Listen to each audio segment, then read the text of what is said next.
Coming up on this V12 production special, railroads face the wrath of Mother Nature. From mudslides and washouts to tornadoes and flooding, severe weather combined with harsh terrain can derail trains and bring traffic to a standstill. But over the years, railroads have developed innovative ways to keep freight and passengers moving. We'll look at a mighty rotary snowplow in Alaska, plus a train and specialized truck that can fight fires. All that and more is next on this V12 production special.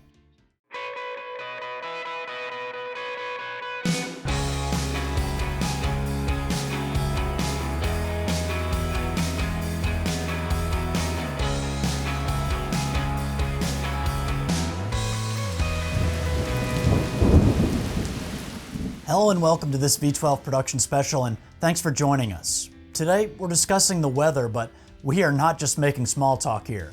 Mother Nature is often a dangerous adversary to the railroads that connect all of North America. We probably all know that those railroads operate 24/7, 365 days of the year, and that means running trains through all kinds of conditions, from heavy rain to snow and inhospitable terrain. In this special, we're going to discuss several incidents, why they happened, and in some cases, what's being done to prevent another catastrophic derailment.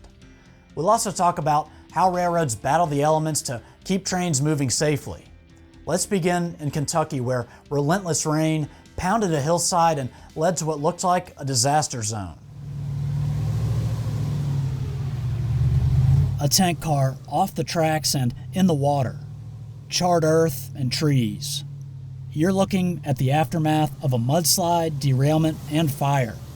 And the lead locomotive, the one the crew was on, is in a river. This all unfolded in February 2020 near Draffin, Kentucky, on the banks of the Russell Fork River. The train, pulled by 3 locomotives, was hauling denatured ethanol. All 3 of those engines derailed, along with a buffer car and 4 tank cars. 2 of the tank cars breached and released more than 38,000 gallons of denatured ethanol. That then combined with diesel fuel from the locomotives and ignited. Fortunately, according to the National Transportation Safety Board, the crew was able to get out of the locomotive and only sustained minor injuries. So what did the NTSB find after its investigation? Well, first of all, investigators discovered in the 2 weeks before the incident, this area received more than 300% of its normal amount of rainfall. And sand, soil, rock, loose mud, and vegetation from a mudslide obstructed the train's path, leading to the derailment. The NTSB also said a contributing factor to the derailment was, quote, CSX Transportation's use of a weather alert system in which notifications were developed and implemented that did not account for the impact of the unusual increases and accumulation of precipitation. No doubt, the cleanup was a challenge. Here, crews are dragging a tank car out of the accident zone. And this time lapse shows several side boom tractors pulling one of the burned locomotives up and off the bank of the river and back onto the right-of-way. Then, with the locomotive sitting in the path of that mudslide, tractors work to clear a path so crews can drag it out. You know, looking at this temporary locomotive graveyard, it's really amazing the train's crew only had minor injuries. Heavy rain can sometimes lead to washouts, and I've actually covered a couple of those situations over the past 4 years. It's a warm, dry day in August of 2024 as this grain train passes through Lilburn, Georgia, on its way to Athens.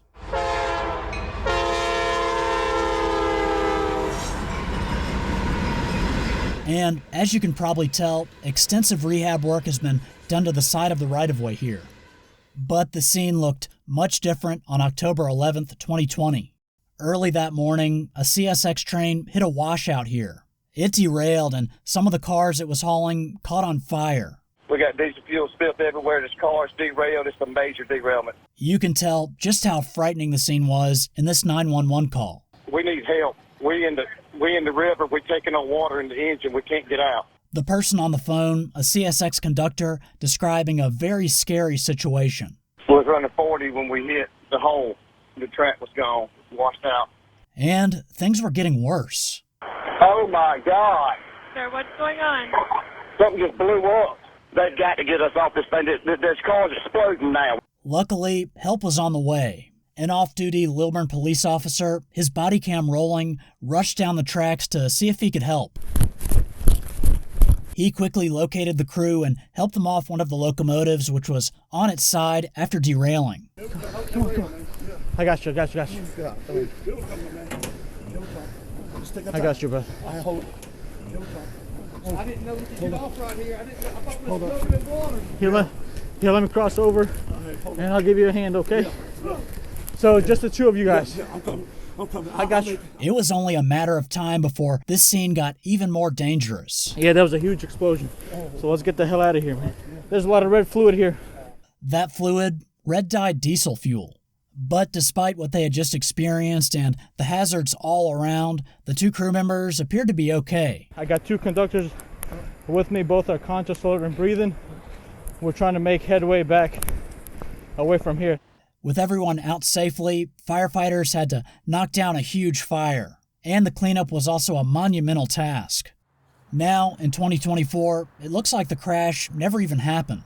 But you can see some serious work has been done to divert water away from the tracks. The locomotives ended up on their sides roughly right here. Camp Creek runs near and under the tracks. Hopefully this line is now ready for the next heavy rainfall. This next accident definitely ranks as the muddiest derailment I have ever seen. Jasper, Alabama, 40 miles northwest of Birmingham, and in April of 2023, you can see fresh track and ballast has just been put down. That's because of this, a very muddy derailment. According to accident data as reported by railroads on the Federal Railroad Administration's website, quote, train 329A208 entered a washed out section of track at milepost 83.6 and derailed the locomotive and approximately 10 rail cars. The cause code listed was T001, roadbed settled or soft. The report also said approximately 100 gallons of diesel fuel spilled and the train was going 15 miles per hour when it hit that washed out track. 2 people were injured. There's no question, this locomotive took a beating. The right side of it is caked in mud, the handrails are bent, and it looks like one of its windshields is missing. But the left side fared a little better. And by the way, even though this is a Norfolk Southern right-of-way, it's not uncommon to see locomotives from a variety of companies operating on rail lines around the U.S. and Canada. So-called foreign power or run-through power is often put on a train on its home rails and used up until and even after it reaches its destination in another railroad's territory. While crews may be swapped, locomotives aren't changed out just because, for example, the train goes from Union Pacific to Norfolk Southern rails.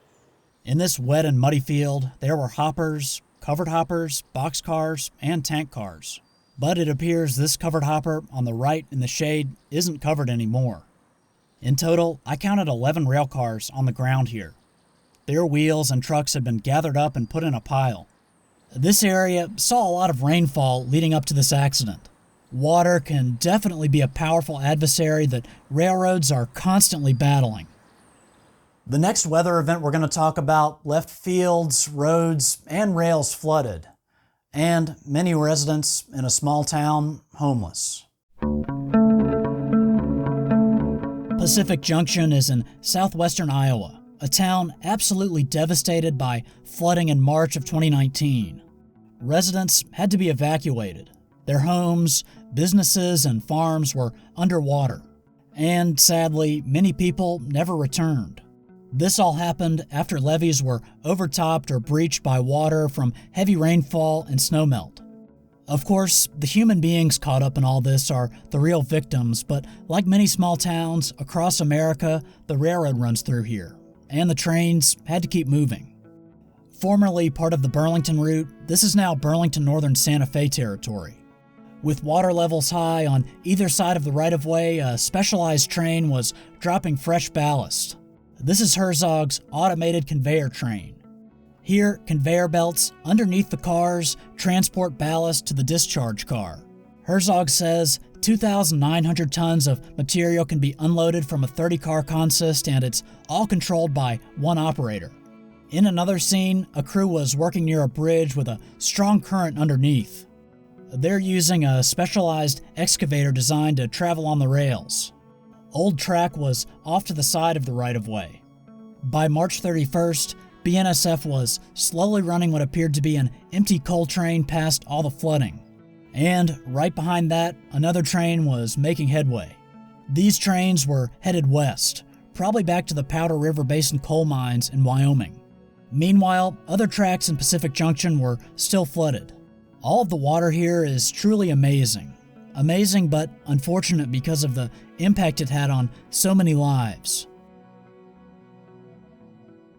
Of course, we have to at least briefly mention one of the most devastating storms to impact the U.S. in recent history. Basket is clear of the roof and hold position. Basket coming up. Okay, hold it. I'm talking about Hurricane Katrina. The deadly tropical cyclone made landfall in the United States in late August of 2005. Loss of life was the highest in and around the city of New Orleans after levees failed. Transportation systems were left crippled. Trains were blown off the tracks, bridges were knocked out, and flooding left rails underwater. Fortunately, the trains would eventually start running again, including this one hauling travel trailers to house the victims of the hurricane. Believe it or not, strong winds and even tornadoes can blow trains right off the tracks. A beautiful winter's day in Georgia, and a Norfolk Southern train is passing through Jackson. In the lead, a special heritage unit honoring the original Norfolk Southern Railway that ran in Virginia and North Carolina. The train is running under a cloudless sky on this day in January of 2024. But a year earlier, on January 12, 2023, the conditions were much different. As you can see, this warehouse was badly damaged, its roof blown off. That's because, according to the National Weather Service, an EF2 tornado blew through here. And EF2s are capable of producing winds between 111 and 135 miles per hour. You would need a lot of wind to blow over a train, and according to the National Weather Service, that's just what happened here. 3 old hopper cars were derailed. By the time I got out here a few days later, trains were on the move again.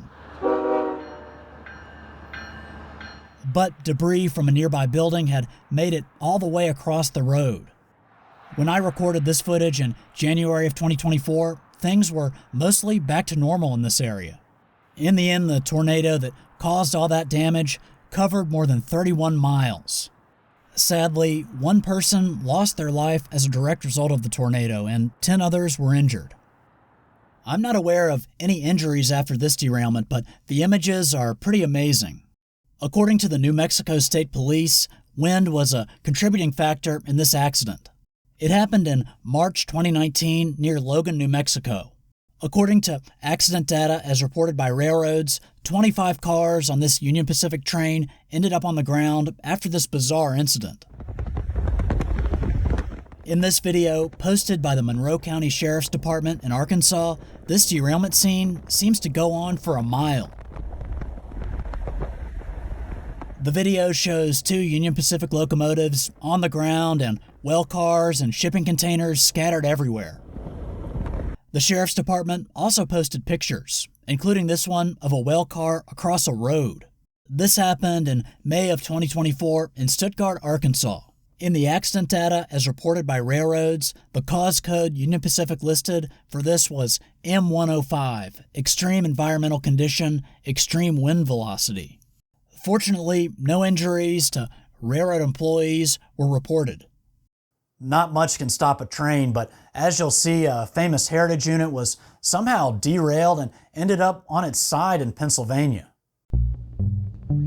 According to accident data as reported by railroads on the FRA's website, this train hit a rock slide in Baldwin, which is a suburb of Pittsburgh. The data says the train was going 40 miles per hour when it hit.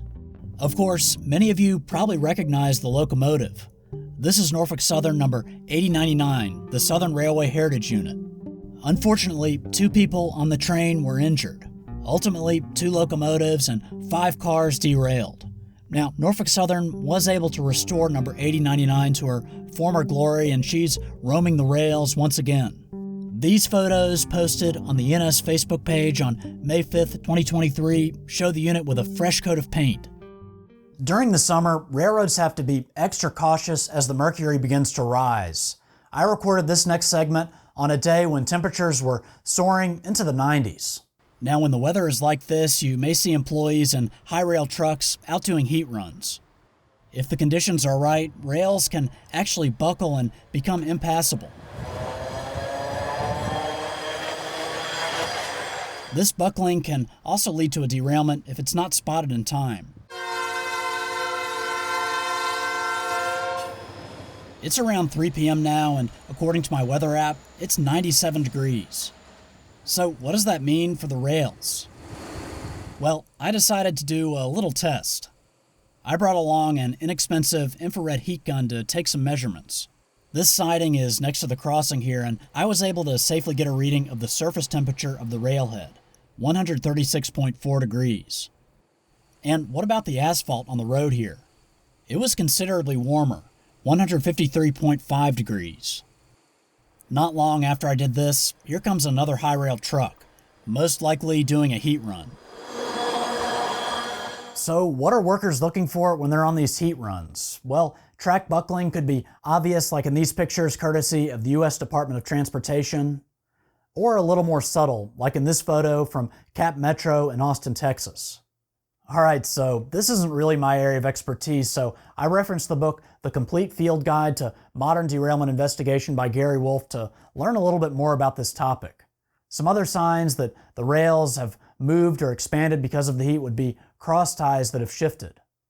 Rail may also start to look kinked, what's called nervous rail, and the rails may have even moved under the spikes or anchors. According to the book, track buckle derailments usually happen between 2 and 6 p.m. As for location, the book says track buckles most often happen in curves, although straight track can also be affected. It's also common to see them at the bottom of a long gradient or around bridges. And as you might imagine, a long train creates friction and can also raise the temperature of the rails. As a precaution, railroads will sometimes issue speed restrictions over certain sections of track during hot weather. Alright, it was definitely hot, but I don't think there were any speed restrictions today.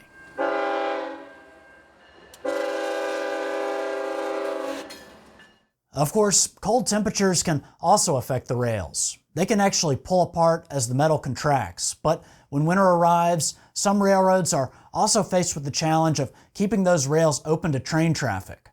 Throughout the years, specialized machines have been developed to help battle heavy snow. Now, one of the simplest designs to get snow off the tracks was the wedge-shaped plow. Some of these also had extendable wings on either side, but with deep snow drifts, you need something more substantial. Enter the rotary snowplow. This one was operating on the White Pass and Yukon route sometime in the early 20th century, and the footage is courtesy of the Alaska Film Archives. The rotary here is powered by steam and has to be pushed by locomotives. So how does it all work? Well, a set of blades spin, cutting through the snow. That snow is then forced into a channel and thrown out of this chute. The operator inside the plow can control which side the snow comes out and the speed of the blades. The White Pass and Yukon route is a narrow gauge railroad that runs in Alaska and Canada.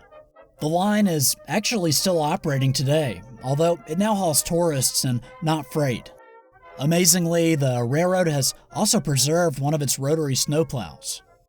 Many railroads now prefer to use fixed blade plows as rotaries are costly to maintain and operate. But some companies still bring out their rotary snowplows if conditions get severe. Probably the most famous is Union Pacific, which uses its rotary to plow the Donner Pass in California. And this is former Southern Pacific territory.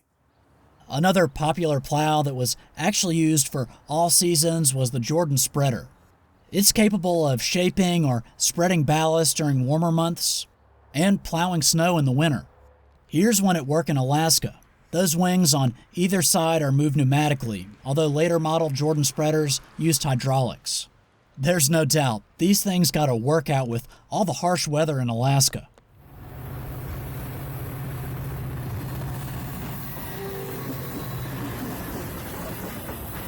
In this video, courtesy of Metra, it looks like the tracks are on fire here in Chicago, but these are actually switch heaters. They use open flames to melt snow and ice to keep turnouts functioning at this busy interlocking. This ensures there are no delays during rush hour. The gas-fed heaters run parallel to the rails, and even though they use open flames, trains can still run over them safely. According to Metra, this setup is customized to this interlocking. And here's a shot of a similar system on the Long Island Railroad. Switch heaters using electricity or a combination of gas and electricity to keep switch points clear are more common than ones using open flames. Speaking of fire, railroads sometimes have to activate special trains and other vehicles to battle blazes along the tracks. Here's a specialized BNSF train working in Northern California's Plumas National Forest in July 2021. It has old tank cars with water cannons on top and a modified caboose at the end. The railroad activated the train during the Dixie wildfire.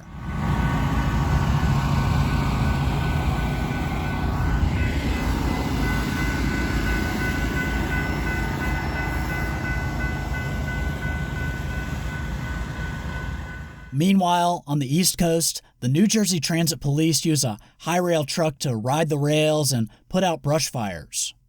ESU Truck 7 is actually equipped to respond to all kinds of emergencies on or along the railroad. Thanks for watching this V12 production special. It could be argued that some of the incidents we examined could have been prevented by better maintenance and a closer look at the weather forecast. Of course, railroads do all kinds of things to battle the elements, and we're only really scratching the surface in this special.